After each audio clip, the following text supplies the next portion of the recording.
First of Okay. all, thank you so much for having this time with me for Korean fans. But first of all, can you please introduce yourself? Please? Yeah, sure. Yeah, okay. Thank you, Sungmo, for reaching out. It's good to connect with you. I think this is one of the great things about the World Cup, isn't it? Yep. People from different countries meeting up, changing ideas, sharing ideas. Yeah. My name's Tom Kundert. I'm English Portuguese nationality. I was born and brought up in England, but I've lived in Portugal since 1994. And I'm a journalist covering everything to do with Portuguese football, really, or the domestic football, club football, and of course the national team. I write my main output, you can say, is my site portugal.net, where myself and my team, we cover everything to do with Portuguese football, like I said. And I also write for the World Soccer magazine, again, everything to do on Portuguese football. So yeah, really looking forward to this World Cup, really looking forward to the meetings. I'm sure we'll talk about this, Sungmo, but it's quite curious from Portugal's point of view that they've got recent history, with all these three opponents. And so, that makes it a kind of, just an added ingredient and to this Group H. And yeah, it's going to be interesting. I mean, I saw that from your Twitter, I saw that you were at the game yesterday. Yeah. Portugal, Nigeria, right? Yeah. Portugal won 4-0 without Ronaldo. Yeah. And I mean in the stadium, what was your feeling after watching that game? Do you think Portugal is all set, all ready for the World Cup?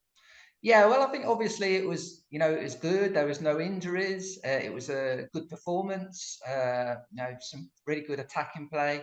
I think one or two players who perhaps weren't likely to start made a good case for them. Gave the manager Fernando Santos something to think about.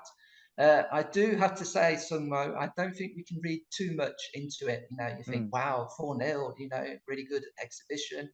But we have to remember, first of all, it was a friendly. I think Nigeria, who are managed by Portuguese coach Jose Peseiro, I think they'd obviously had a bit of a discussion beforehand, or maybe just the Nigeria players, were kind of being sensible, and it wasn't really I wouldn't say it's a training game, but there wasn't very much aggression shown. So I don't think we can kind of extrapolate and say, wow, Portugal are in brilliant form. That was.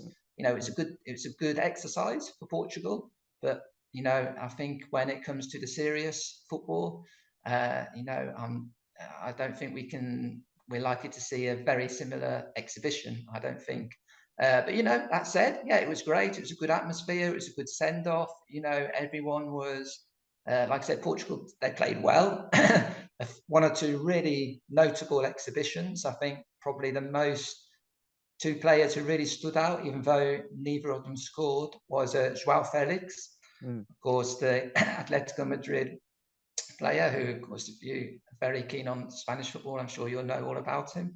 And he's really struggled, of course, at his club and also even at international level to live up to the hype. I think it's fair to say, 3 years ago, most people thought he was the natural heir to Cristiano Ronaldo, the new golden boy of Portuguese football.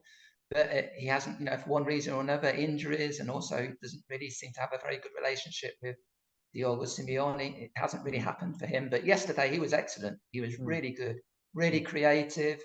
Kind of doing the assists before the assists. Some of his passing was magnificent, and the fourth Portugal goal was really a work of art.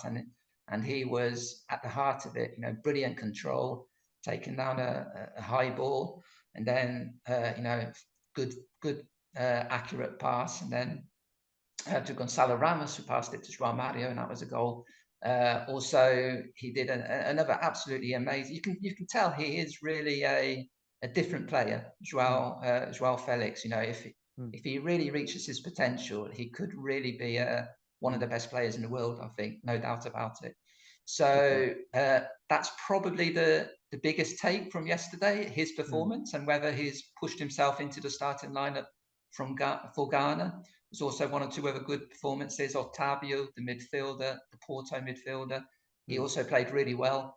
And Fernando Santos has got some thinking to do.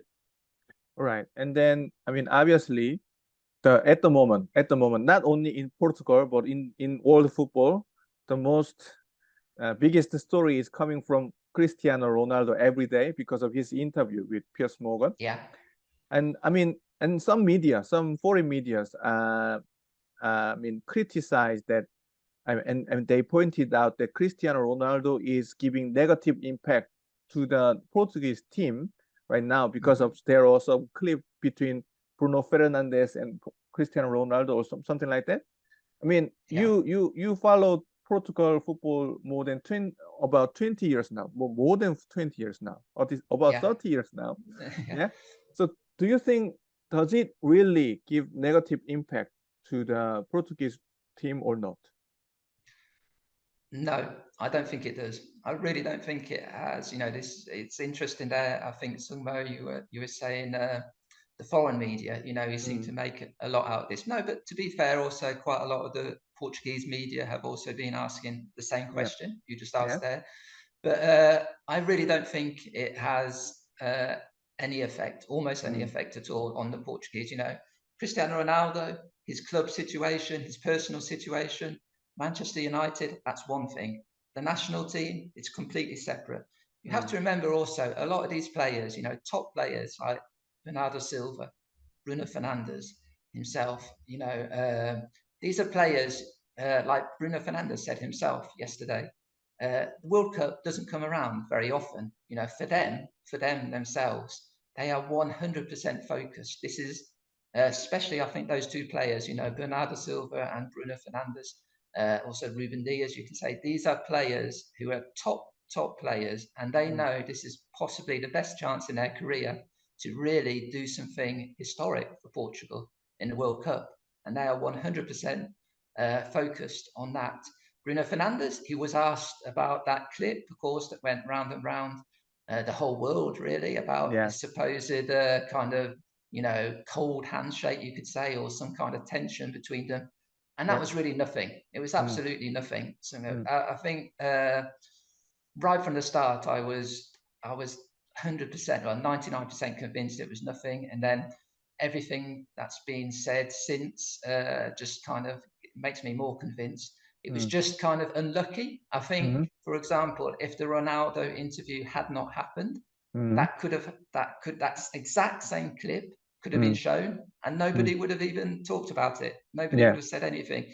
And the thing is, another thing which some people fail to take into account, the clip, that whole clip, was released by the FPF, the Portuguese Football Federation.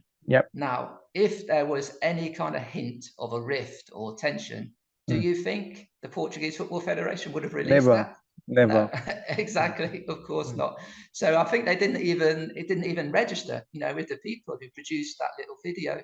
They didn't even register that this was any kind of event. And so, yeah, basically to cut a long story short, I don't really think this will affect, you know, the kind of Ronaldo controversy or his interview will affect Portugal negatively.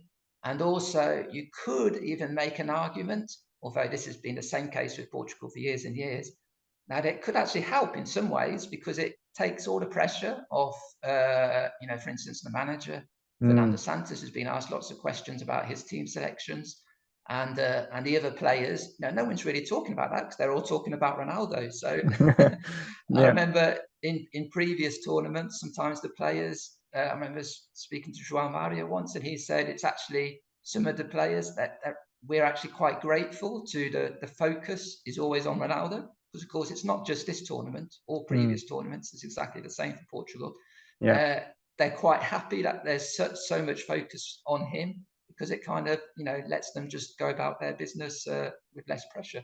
Okay, so my next question is, can you please predict the full lineup for Portugal from goalkeeper, defense, midfielder, and forward. Can you Yeah. what's your view for the first team?